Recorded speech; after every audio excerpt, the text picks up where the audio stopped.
তোমার কি মনে হয় মেজো কাকা, দুর্গা ইচ্ছে করে ওই লোকটাকে এই বাড়িতে এনেছে? বুঝে গেছি, সবটা এখন পরিষ্কার আমার কাছে। ওর কথা বলার ধরন দেখে আমার মনে হয়েছিল যে ওকে সব শিখিয়ে পড়িয়ে আনা হয়েছে। এটা একটা বিরাট ষড়যন্ত্র আমার বিরুদ্ধে, ব্রজর বিরুদ্ধে। ছি ছি ছি। আর তোমরা জানো আমার ছেলের বউ দুর্গা কি অভিযোগ এনেছে আমার নামে? আমি নাকি ওই বুলেটকে পাঠিয়েছি ওকে। লোকটা কিন্তু তার পুরো কথাটা বলতে পারেনি বাবা। আর আমার মনে হয় লোকটা যদি সবটা বলতে পারতো তাহলে আজ একটা বড় সত্যি সামনে আসতো। তুমি কি বলতে চাইছো? ওকে মারা হয়েছে ওকে মুখ বন্ধ করার জন্য? আমার ধারণা ঠিক তাই ব্রজ কাকা, কিন্তু দুঃখের বিষয় সেই সত্যিটা আমি এখন প্রমাণ করতে পারবো না। এটা অত্যন্ত ইনসাল্টিং কথা বলছিস তুই অনি, অত্যন্ত ইনসাল্টিং। শুধুমাত্র সন্দেহের বশে তুই কথা বলতে পারিস না। তাছাড়া আমি তো এখানে ছিলাম না, তো ওই বুলেট এ বাড়িতে ঢুকেছে শুনে আমি ছুটে আসি দাদাকে বাঁচানোর জন্য। আপনার কি মনে হয় ওনাকে মারতে হলে আমার কাউকে প্রয়োজন পড়বে? না, আমার নিজের মধ্যে এত যন্ত্রণা আগুন হয়ে জ্বলছে যে তাতে আমি ওনাকে পুড়িয়ে মারতে পারি। কিন্তু আমি চেয়েছিলাম ওনার মুখোশটা টেনে ছিঁড়ে ফেলতে। এও ছিল কপালে আমার। মন্দিরা শুনছো? দেখো এই হচ্ছে আমার সংসার। বাবা মাকে এসবের মধ্যে জড়াবে না। মার শরীর এমনি তো ভালো নয়। কেন দাদা ভাই? মা চোখের সামনে একজন মানুষকে খুন হতে দেখলো বলে? কিন্তু দিনের পর দিন এই সূর্য তরুণে যে মনুষ্যত্বের খুন হচ্ছে সেটা দেখে দেখে তো এতদিনে মায়ের মন শক্ত হয়ে যাওয়ার কথা।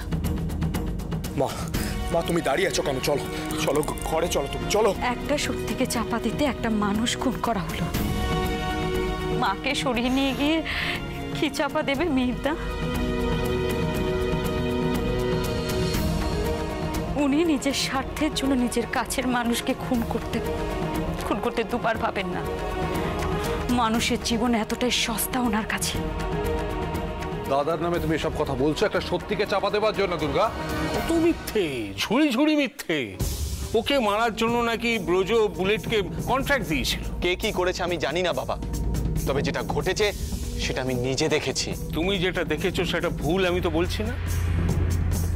বলছি কি, যেটা হয়েছে সেটা সত্যি, কিন্তু তার জন্য আমিই দায়ী নই। আপনি এভাবে নিজেকে বেশি দিন আড়াল করতে পারবেন না মন্ত্রী মশাই। সেটা তুমিও নিজে মাথায় রেখো দুর্গা। আজ আমার নামে যা নয় তাই বলে তুমি আমার আর অভির মধ্যে ভুল বুঝাবুঝি তৈরি করার চেষ্টা করেছিল বলে। ওই বুলেটের মুখে তোমার নাম শুনে তো আমি আর মাথা ঠিক রাখতে পারি না। এখন বুঝতে পারছি তুমি কখনোই এরকম কাজ করতে পারো না। তুমি দুর্গার খোঁজে লোক পাঠাতে বলেছিলে, আমি পাঠিয়েছি। যদি সত্যি তাই হতো ব্রজ কাকা, তাহলে তোমার ছেলেরা দুর্গাকে অসম্মান করার সাহস পায় কোত্থেকে? তাদের ঘাড়ে কটা মাথা? দাঁড়াও, আমি জানি যত যাই বলা হোক না কেন আঙুলটা সেই আমার দিকেই তুলবে তোমরা।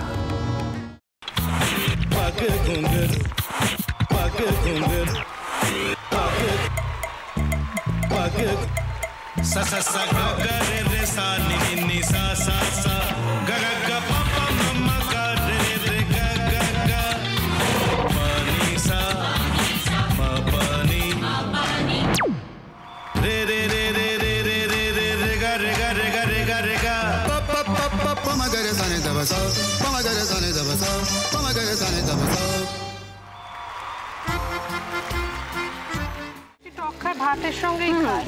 তোমার ইলিশ মাছ অ্যাকচুয়ালি ভাতের সাথেই ভালো লাগে। এইবার আরেকটু জল লাগবে। হ্যাঁ, সর্ষে বাটা দিলে তো। তুমি বাজার করেছো কখনো? বাজার করেছি কখনো না, বাজারটা আমিই করি। কোথায় বাজার করো? আমাদের, হ্যাঁ, আমি বেলঘড়িয়া। মানে আমি খুব খাদ্য রসিক, সত্যি বড়। হ্যাঁ, মানে ধরো শনি রোববার হলেই আমার মনটা চুপচুপ করে। হ্যাঁ, দেখো ঠিক হচ্ছে কিনা, তারপর বলো। তোমার যাই এখানে ওখানে খেতে रेस्टोरेंट है। ठाकुर जी मुझे बचाइए। अब तो जानते हैं कि ठाकुर के सामने कोई झूठा बात नहीं बोलता। हमने चोरी नहीं किया। সত্যি তো ঠাকুরের সামনে তো কেউই মিথ্যা কথা বলে না। তাহলে রামকিনান দাদা সত্যিই বলছে? তাহলে বালাটা কে চুরি করলো? পুনকে কে চুরি করলো? সত্যিটা জানি কি করে?